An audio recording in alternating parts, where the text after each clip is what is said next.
नमस्कार दोस्तों, मेरा नाम है प्रमोद ठाकुर और आप देख रहे हैं आपका अपना YouTube channel B for Business, जहां पर हम नए नए बिजनेस आइडियाज़ और रोजगार से जुड़ी पूरी जानकारी आपको प्रोवाइड कराते हैं। दोस्तों, आज की इस वीडियो में हम बात करेंगे एक ऐसे बिजनेस के बारे में जिसका मैन्युफैक्चरिंग प्लांट आप कम लागत में लगा सकते हैं। इसमें आपको प्रॉफिट मार्जिन भी काफ़ी अच्छे मिलते हैं और आज के समय में ये एक ऐसा भरोसेमंद बिजनेस है जिसको आप ईजिली स्टार्ट कर सकते हैं। दोस्तों, आप समझ ही गए होंगे कि मैं बात कर रहा हूँ fly ash brick manufacturing plant की। दोस्तों, कई राज्य सरकारों ने लाल ईंटों के भट्टों को बंद कर दिया है और नए भट्टों को लगाने की मंजूरी भी नहीं दे रहे हैं। तो ऐसे समय में ये बिजनेस आपके लिए एक फ़ायदे का बिजनेस बन सकता है। साथ ही साथ सरकार इस बिजनेस को शुरू करने के लिए लोन और सब्सिडी जैसी सुविधाएं भी उपलब्ध करा रही है। तो दोस्तों, यदि आप इस बिज़नेस को शुरू करना चाहते हैं और जानना चाहते हैं कि आप इस बिज़नेस को कैसे शुरू कर सकते हैं, लोकेशन कैसी होनी चाहिए, रॉ मटेरियल कौन कौन से यूज़ होते हैं और वो कहाँ से आपको मिलेंगे, फ्लाई एश ब्रिक कैसे बनती है और इनको बनाने में कौन सी मशीनों का यूज़ किया जाता है, इस बिज़नेस को शुरू करने के लिए टोटल लागत कितनी आती है, प्रॉफिट मार्जिन कितने होते हैं और इस बिज़नेस में आपको कौन कौन से चैलेंजेस फेस करने होते हैं और लास्ट में क्या ये एक फ़ायदेमंद बिजनेस है या नहीं। यानी दोस्तों, इस वीडियो में आपको fly ash brick manufacturing plant से रिलेटेड पूरी इन्फॉर्मेशन मिल जाएगी, लेकिन प्लीज़ इस वीडियो को पूरा जरूर देखिएगा। लेकिन उससे पहले यदि चैनल पर नए हैं और मुझको पहली बार देख रहे हैं तो प्लीज़ इस चैनल को सब्सक्राइब कर लें और बेल आइकन दबा दें ऐसे ही इंटरेस्टिंग वीडियो देखने के लिए। तो शुरू करते हैं इस वीडियो को। दोस्तों, आज के समय में आप हर जगह लाल ईंटों को देखते हैं। ज़्यादातर जगहों पर यही यूज़ होती हैं और इनका यूज़ लंबे समय से चला आ रहा है। लेकिन दोस्तों, क्या आप जानते हैं कि लाल ईंटों को बनाने के लिए उपजाऊ मिट्टी को ईंटों की शेप में डालकर उनको भट्टी में पकाया जाता है और पकने के बाद लाल ईंटें तैयार हो जाती हैं। अब इस प्रोसेस में जो आपकी ज़मीन थी जहाँ से उपजाऊ मिट्टी को लिया गया था वो एक समय के बाद ख़राब हो जाती है और इस प्रोसेस में पॉल्यूशन भी बहुत होता है। यानी दोस्तों, कुल मिलाकर लाल ईंटों को बनाने के प्रोसेस में आपकी ज़मीन भी खराब हो जाती है और एयर पॉल्यूशन भी काफ़ी होता है। अब बात करते हैं फ्लाई एश ब्रिक की। दोस्तों, जैसा कि आप सभी जानते हैं कि इंडिया में 70% इलेक्ट्रिसिटी थर्मल पावर प्लांट में बनाई जाती है। इन पावर प्लांट में कोयले को बर्न करके इलेक्ट्रिसिटी को बनाया जाता है और दोस्तों, कोयले को बर्न करके जो राख निकलती है उस राख या फ्लाई एश की हेल्प से फ्लाई एश ईंटों को बनाया जाता है और कुछ लोग इसको आम भाषा में काली ईंट भी कहते हैं। इनके एडवांटेज की बात करें और इनको लाल ईंट से कंपेयर करें तो दोस्तों, इनको बनाते समय आपकी उपजाऊ ज़मीन खराब नहीं होती और पॉल्यूशन भी नहीं होता। वहीं इनके अदर एडवांटेज की बात करें तो ये वेट में हल्की होती हैं, लाल ईंट से ज़्यादा मजबूत होती हैं और इनका साइज एंड शेप एकदम सटीक होता है। यानी यदि आप इन ईंटों से अपना घर बनवाते हैं तो घर बनवाते समय जो आपका मसाला लगता है, जिसको आप मोटार भी कहते हैं, वो लाल ईंट के मुकाबले काफ़ी कम लगता है, जिससे आपकी बचत होती है। यानी दोस्तों, फ्लाई एश की ईंटों का यूज़ करके यदि आप अपने घर को बनाते हैं तो आपका घर में लागत भी कम लगेगी और आपका घर भी मजबूत बनेगा। यानी आपका फ़ायदा ही फ़ायदा। तो इससे आप समझ ही गए होंगे कि फ्लाई एश ब्रिक मैन्युफैक्चरिंग का बिजनेस कितना अच्छा है और ये फ्यूचर में भी कितना ग्रो करेगा, क्योंकि ईंटों की डिमांड हमारे देश में हमेशा बनी रहती है। तो दोस्तों, यदि आप fly ash brick manufacturing plant setup करना चाहते हैं तो आइए बात करते हैं इस बिज़नेस को आप कैसे शुरू कर सकते हैं। दोस्तों, इस वीडियो को एक्सप्लेन करने के लिए मैंने इस वीडियो को 6 पार्ट्स में डिवाइड कर दिया है। सबसे पहले बात करेंगे हम कि आपकी लोकेशन और साइज कितना होना चाहिए। उसके बाद बात करेंगे कि इस बिज़नेस में कौन कौन से रॉ मटेरियल का यूज़ होता है, इन ईंटों को किस तरीके से बनाया जाता है, यानी इनकी मैन्युफैक्चरिंग कैसे होती है, इस बिज़नेस को लगाने में आपकी प्रोजेक्ट कॉस्ट क्या आती है, इस बिज़नेस में कितने प्रॉफिट मार्जिन है और आप इससे कितना प्रॉफिट अर्न कर सकते हैं, और सबसे एंड में इस बिज़नेस से रिलेटेड आपको क्या क्या चैलेंजेस फेस करने पड़ते हैं। तो इस वीडियो में आपको पूरी जानकारी मिल जाएगी। तो चलिए शुरू करते हैं। आइए सबसे पहले बात करते हैं लोकेशन एंड साइज की। दोस्तों, किसी भी मैन्युफैक्चरिंग यूनिट की लोकेशन डिसाइड करते समय आपको इस बात का ध्यान रखना है कि उस लोकेशन पर रॉ मटेरियल ईजिली अवेलेबल होना चाहिए। अब क्योंकि ये एक fly ash brick manufacturing plant है तो इसमें जो सबसे मेजर एलिमेंट है वो है आपका फ्लाई एश, और फ्लाई एश आता है थर्मल पावर प्लांट से। तो आपको इस बिज़नेस को स्टार्ट करने के लिए ऐसी लोकेशन ढूंढनी है जो थर्मल पावर प्लांट से 200 किलोमीटर से ज़्यादा दूर ना हो, ताकि आपको फ्लाई एश ईजिली मिल जाए और आपका ट्रांसपोर्टेशन कॉस्ट भी ज़्यादा ना हो, और डिस्टेंस जितनी कम होगी उतना आपके लिए अच्छा होगा। साथ ही साथ उस लोकेशन पर पानी और बिजली की अवेलेबिलिटी होनी चाहिए। लोकेशन ऑन रोड होनी चाहिए, रोड चौड़ा होना चाहिए ताकि आपके ट्रक, ट्रैक्टर और ट्रॉली आसानी से आ जा सकें। दोस्तों वहीं साइज की बात करें तो इस मैन्युफैक्चरिंग यूनिट को लगाने के लिए आपको कम से कम 1 एकड़ ज़मीन की ज़रूरत होगी। और दोस्तों ज़मीन इसलिए भी ज़्यादा चाहिए क्योंकि आप एक मैन्युफैक्चरिंग यूनिट सेटअप कर रहे हैं जिसमें मशीन आती हैं, रॉ मेटेरियल की स्टोरेज की जगह होनी चाहिए, ईंटों को स्टैक करने की जगह होनी चाहिए और मजदूरों को रहने की व्यवस्था भी होनी चाहिए और इसके लिए कम से कम 1 एकड़ होना चाहिए। तो दोस्तों इस तरीके से आप इस बिज़नेस को स्टार्ट करने के लिए लोकेशन और साइज सेलेक्ट कर सकते हैं। दोस्तों अब बात करते हैं रॉ मटेरियल की। दोस्तों फ्लाई ऐश ब्रिक बनाने के लिए जो रॉ मटेरियल लगते हैं उनमें आते हैं फ्लाई ऐश, स्टोन डस्ट और रिवर सैंड, सीमेंट, जिप्सम और लाइम। इनकी हेल्प से आप फ्लाई ऐश ईंटें बना सकते हैं। सबसे पहले बात करते हैं फ्लाई ऐश की, क्योंकि ये सबसे ज़्यादा इंपॉर्टेंट है फ्लाई ऐश ईंट बनाने के लिए। ये आपको थर्मल पावर प्लांट से मिल जाती है। फ्लाई ऐश इसलिए भी इम्पोर्टेंट है क्योंकि इन ईंटों की मजबूती फ्लाई ऐश के सही अनुपात पे डिपेंड करती है। फ्लाई ऐश इसमें 50 to 60% होनी चाहिए और इसीलिए इनको फ्लाई ऐश ईंटें भी कहा जाता है। और यदि आपको गवर्नमेंट प्रोजेक्ट लेने हैं तो उनका भी रूल यही है कि फ्लाई ऐश मिनिमम 50% से ज़्यादा होनी चाहिए। फ्लाई ऐश ब्रिक बनाने के लिए जो दूसरे नंबर पर मटेरियल आता है वो है रिवर सैंड और स्टोन डस्ट। दोस्तों स्टोन को क्रैश करने के बाद जो डस्ट निकलती है उसको स्टोन डस्ट कहते हैं और रिवर सैंड आपको डायरेक्ट रिवर से मिल जाती है। इनमें से जो भी मटेरियल आपके इलाके में अवेलेबल हो आप उसका यूज़ फ्लाई ऐश ईंटों को बनाने के लिए कर सकते हैं। तीसरा जो मटेरियल है वो है सीमेंट, जो आपको ईजिली मार्केट से अवेलेबल हो जाता है। इस इंडस्ट्री में OPC सीमेंट का यूज़ होता है क्योंकि वो जल्दी से सेट हो जाता है। लेकिन सीमेंट का यूज़ करने से आपकी कॉस्ट थोड़ी बढ़ जाती है, लेकिन ईंटों की क्वालिटी काफ़ी अच्छी बनती है। यदि आप सीमेंट का यूज़ नहीं करना चाहते तो आप जिप्सम और लाइम का यूज़ कर सकते हैं और इनका यूज़ करने से आपकी कॉस्ट थोड़ी डाउन हो जाएगी। और कुछ लोग इनके अंदर हार्डनर का भी यूज़ करते हैं ईंटों को मजबूत बनाने के लिए। तो दोस्तों फ्लाई ऐश ईंट बनाने के लिए इन मटेरियल्स का यूज़ होता है। दोस्तों अब बात करते हैं कि इनका सही रेशो क्या है। दोस्तों इन ईंटों को आप 2 तरीके से बना सकते हैं। पहला, fly ash 50 to 60%, stone dust और river sand 30 to 40%, lime 8 to 12% और जिप्सम 3 to 5%। और जो दूसरा तरीका है वो है fly ash 50 to 60%, stone dust और रिवर सैंड 30 to 40% और OPC सीमेंट 7 to 10%। और मैं आपको यही रिकमेंड करूंगा कि यदि आप एक नया बिजनेस शुरू कर रहे हैं तो आप अपने कस्टमर को अच्छे से अच्छे प्रोडक्ट दिलाने की कोशिश करें, जिससे आपकी ब्रांड इमेज भी अच्छी बने और आपका प्रोडक्ट लंबे समय तक बिकता रहे। तो दोस्तों फ्लाई ऐश ईंट बनाने के लिए आपको सीमेंट का यूज़ करना चाहिए और इस वीडियो में हम इसी के बारे में आगे बात करेंगे। तो दोस्तों ये बात हुई रॉ मटेरियल और उसके रेशो की। दोस्तों अब बात करते हैं कि इन ईंटों को किस तरीके से बनाया जाता है। लेकिन उससे पहले ये समझते हैं कि फ्लाई ऐश ईंटें बनाने के लिए कौन सी मशीनों का यूज़ होता है। दोस्तों फ्लाई ऐश ईंटें बनाने के लिए मार्केट में आपको मेनली 3 टाइप की मशीनें मिल जाएंगी। Manual fly ash brick machine, semi automatic fly ash brick machine और fully automatic fly ash brick machine. ये आपको 2 कैविटी से लेकर 36 कैविटी साइज में मिल जाएंगी। अब सवाल ये आता है कि इनमें से आपको कौन सी लेनी चाहिए। तो दोस्तों ये टोटली डिपेंड करता है कि आप एक महीने में कितनी ईंटों का प्लान कर रहे हैं और आपका बजट कितना है। यदि आपका बजट कम है तो आप मैनुअल और semi automatic fly ash machine से स्टार्ट कर सकते हैं।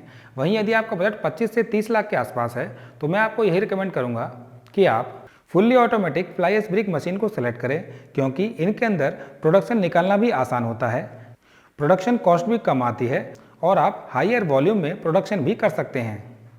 साथ ही साथ आप एक बात का और ध्यान रखिएगा कि यदि आप मशीन को केवल ईंटों को बनाने के लिए ले रहे हैं तो आप हाइड्रोलिक प्रेस वाली मशीन को सेलेक्ट करें। वहीं यदि आप ईंटों के साथ साथ प्योर ब्लॉक और ये सभी ब्लॉक बनाना चाहते हैं तो आप हाइड्रोलिक प्रेस के साथ वाइब्रेटिंग टेक्नोलॉजी वाली मशीन को सेलेक्ट करें। ये एक मल्टीपर्पज़ मशीन होती हैं जिससे आप ये सभी ब्लॉक्स आसानी से बना सकते हैं।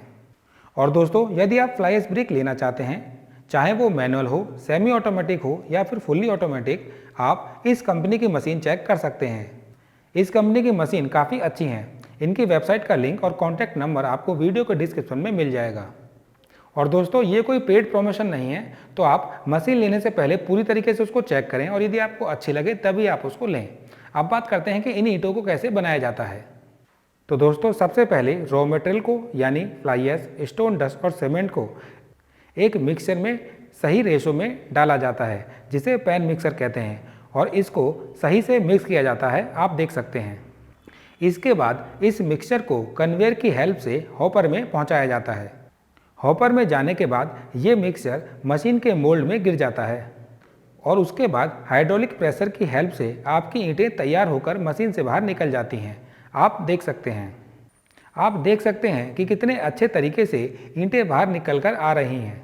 उसके बाद इनको आप कन्वेयर या फिर ट्रॉली की हेल्प से सुखाने के लिए रख सकते हैं और 10 से 12 घंटे के बाद इनकी स्टैकिंग कर सकते हैं।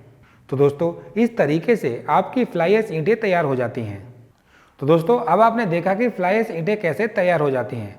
अब बात करते हैं सबसे इम्पोर्टेंट पॉइंट्स की कि फ्लाई ऐश मैन्युफैक्चरिंग यूनिट को लगाने के लिए प्रोजेक्ट कॉस्ट और रनिंग कॉस्ट क्या आती है और इसमें कितना प्रॉफिट मार्जिन होता है।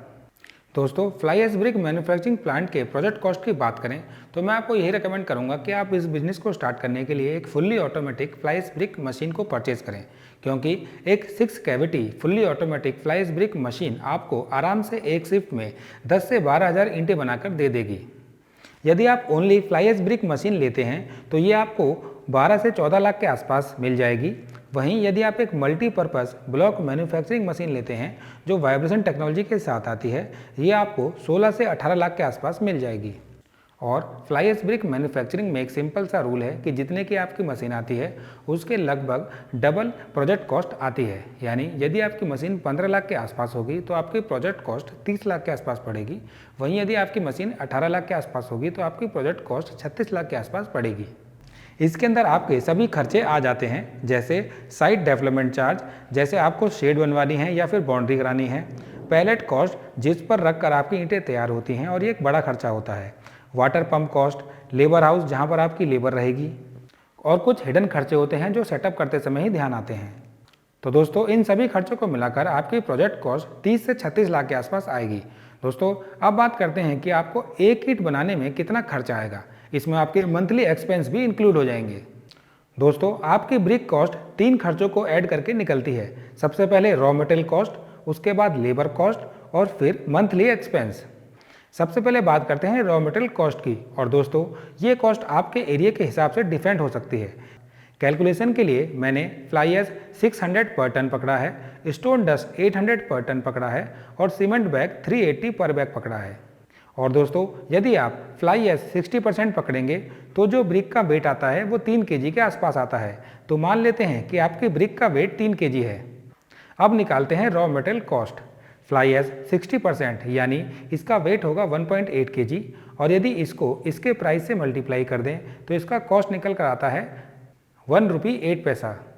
स्टोन डस्ट 32% यानी इसका वेट होगा 0.96 केजी और यदि इसको इसके प्राइस से मल्टीप्लाई कर दें तो इसका कॉस्ट आता है 0.76 रुपीज़। तीसरा है सीमेंट 8% यानी इसका वेट होगा 0.24 केजी और यदि इसको इसके प्राइस से मल्टीप्लाई करते हैं तो इसका कॉस्ट निकल कर आता है 1.82 रुपीज़। यानी दोस्तों आपकी रॉ मटेरियल कॉस्ट निकल कर आती है 1.08 प्लस 0.76 प्लस 1.82, ये निकल कर आता है 3.66 रुपीज़। तो दोस्तों ये तो निकली रॉ मटेरियल कॉस्ट। अब निकालते हैं लेबर कॉस्ट। तो दोस्तों यदि लेबर कॉस्ट की बात करें तो 6 cavity automatic fly ash machine को चलाने के लिए आपको एक स्किल्ड लेबर, एक मिक्सर मैन, 8 अनस्किल्ड वर्कर और एक सिक्योरिटी गार्ड की जरूरत होगी, जिनका मंथली लेबर एक्सपेंस हो जाएगा 1,01,000 रुपये। तो दोस्तों ये है मंथली एक्सपेंस। अब इसको निकालते हैं पर ब्रिक। यदि आप 10,000 ईंटें रोज बनाते हैं और 26 दिन का महीना पकड़ें तो आप एक महीने में 2,60,000 ईंटें बनाएंगे। तो आपकी लेबर कॉस्ट पर ब्रिक निकल कर आती है monthly expense divided by total brick quantity और ये आती है 0.38 रुपीज़। अब दोस्तों मंथली एक्सपेंस कैलकुलेट करते हैं, जिसमें आपका रेंट आ जाता है 15,000 रुपीज़ के आसपास, ट्रांसपोर्टेशन 10,000 पकड़ लेते हैं, रिपेयर एंड मेंटेनेंस 10,000 पकड़ लेते हैं, कुछ टैक्सेस होते हैं, कुछ इंश्योरेंस होती हैं जिनको 5,000 पर मंथ पकड़ लेते हैं, आपका इलेक्ट्रिसिटी का बिल पकड़ लिया है 25,000 के आसपास और कुछ अनएक्सपेक्टेड खर्चे होते हैं जो पता ही नहीं लगता कहाँ से आते हैं, उनको हम 20,000 के आसपास पकड़ लेते हैं। तो आपका जो मंथली एक्सपेंस निकल के आता है वो आता है 85,000 के आसपास। अब निकालते हैं मंथली एक्सपेंस पर ब्रिक। तो ये निकलता है total monthly expense divided by total brick quantity और ये निकल के आता है 0.32 रुपीज़। यानी दोस्तों आपकी टोटल कॉस्ट पर ब्रिक निकल के आती है 3.66 प्लस 0.38 प्लस 0.32 और ये आता है 4.36 रुपीज़। और दोस्तों ये जो ब्रिक कॉस्ट निकल कर आती है ये 1 नंबर क्वालिटी की फ्लाई ऐश ब्रिक होती है, जिसमें आपको आराम से M7.5 की स्ट्रेंथ मिल जाएगी और ये ईंट मार्केट में आराम से 6 रुपये की सेल हो जाती है। तो आपका नेट प्रॉफिट पर ब्रिक हो गया 6 minus 4.36 rupees equal to 1.64 rupees. और यदि आप 2,60,000 ईंटों को एक महीने में बनाकर सेल कर देते हैं तो आपका मंथली प्रॉफिट निकल के आता है 4,26,400 पर मंथ। यानी दोस्तों, आपने इस बिज़नेस को स्टार्ट करने के लिए इनिशियल जो 30 से 36 लाख रुपए लगाए थे वो आपके आराम से 1 से 1.5 साल में रिकवर हो जाएंगे। यानी यदि इस बिज़नेस को आप ढंग से चलाते हैं तो आप आराम से 4 से 5 लाख रुपये महीने का कमा सकते हैं। और यदि आप कैलकुलेशन को और भी डीपली समझेंगे तो आप अपने प्रॉफिट मार्जिन को और भी इंक्रीज कर सकते हैं। तो आप समझ सकते हैं इस कैलकुलेशन से कि ये कितना अच्छा बिजनेस है, इसमें कितना अच्छा प्रॉफिट मार्जिन है और ये लंबे समय तक चलता रहेगा। दोस्तों, ये तो ही अच्छी बातें। अब बात करते हैं इस बिजनेस से रिलेटेड कुछ चैलेंजेस की कि आपको क्या क्या चैलेंज फेस करने पड़ सकते हैं। दोस्तों, इस बिजनेस का सबसे बड़ा चैलेंज है वो है लेबर का, क्योंकि एक नया बिजनेस है तो आपको लेबर आसानी से नहीं मिलती और लेबर यदि मिल जाती है तो उसको सस्टेन करना भी काफ़ी मुश्किल होता है। तो इसके लिए आपके पास रेगुलर ऑर्डर होने चाहिए ताकि आपका प्लांट चलता रहे और आपके लेबर वहाँ पर काम करती रहे। तो आप इस बात का ध्यान रखिएगा। दूसरा जो चैलेंज है वो है फ्लाई ऐश अवेलेबिलिटी। दोस्तों, आप सभी जानते हैं कि fly ash thermal power plant से मिलती है और मैंने जितने भी fly ash manufacturing plant businessman से बात करी है उन सभी का यही कहना है कि फ्लाई ऐश अवेलेबल करने में थोड़ी मुश्किल आती है, इसलिए वो फ्लाई ऐश का स्टॉक करके रखते हैं 1 से 2 महीने का। तो आप उस बात का भी ध्यान रखेगा। तीसरा जो इसमें चैलेंज आता है सबसे बड़ा वो आता है दोस्तों फंड मैनेजमेंट का, क्योंकि इस बिज़नेस को चलाने के लिए आपको जो रॉ मटेरियल है उसका स्टॉक रखना होगा, जो फिनिश गुड है उसका स्टॉक रखना होगा और आपके पास हमेशा 1 से 2 महीने का स्टॉक रहना चाहिए, जिसमें आपका फंड काफ़ी फंस जाता है। साथ ही साथ ये बिजनेस क्रेडिट टर्म्स पे चलता है, यानी जो आप जब मटेरियल सेल करेंगे तो वो भी आपका उधारी में जाएगा। तो जितना जल्दी आप उस पैसे को वापस ले सकें, यानी आप पेमेंट को जितना जल्दी मिलेगी उतना आपके लिए अच्छा होगा। यानी यदि आपको ये बिजनेस चलाना है तो इसमें आपका फंड मैनेजमेंट बेटर से बेटर होना चाहिए, यानी अच्छे से अच्छा होना चाहिए। तो दोस्तों, इस बिजनेस में आपको ये सभी चैलेंजेस फेस करने पड़ सकते हैं। तो दोस्तों, ये थी complete detail fly ash brick manufacturing plant से रिलेटेड। इस वीडियो में मैंने आपको इस बिजनेस से रिलेटेड लगभग सारी जानकारी देने की कोशिश की है और इस बिजनेस से रिलेटेड इन सभी पॉइंट्स को मैंने डिटेल में बताया है। आशा करता हूँ इस पूरी वीडियो को देखने के बाद आपको समझ में आ गया होगा कि आपको fly ash brick manufacturing plant का बिजनेस करना चाहिए या नहीं। वहीं मैं अपने रिकमेंडेशन की बात करूँ तो दोस्तों, ये एक अच्छा और फायदेमंद बिजनेस है जिसकी डिमांड अभी भी है, फ्यूचर में भी होगी और आप इसको बिना टेंशन के स्टार्ट कर सकते हैं। यदि आपको इस बिजनेस से रिलेटेड अभी भी कोई कन्फ्यूजन है तो आप कमेंट में लेकर मेरे से पूछ सकते हैं। तो दोस्तों, आज की वीडियो में बस इतना ही। मिलते हैं अगली इंटरेस्टिंग वीडियो में। जब तक के लिए खुश रहें, स्वस्थ रहें। नमस्कार।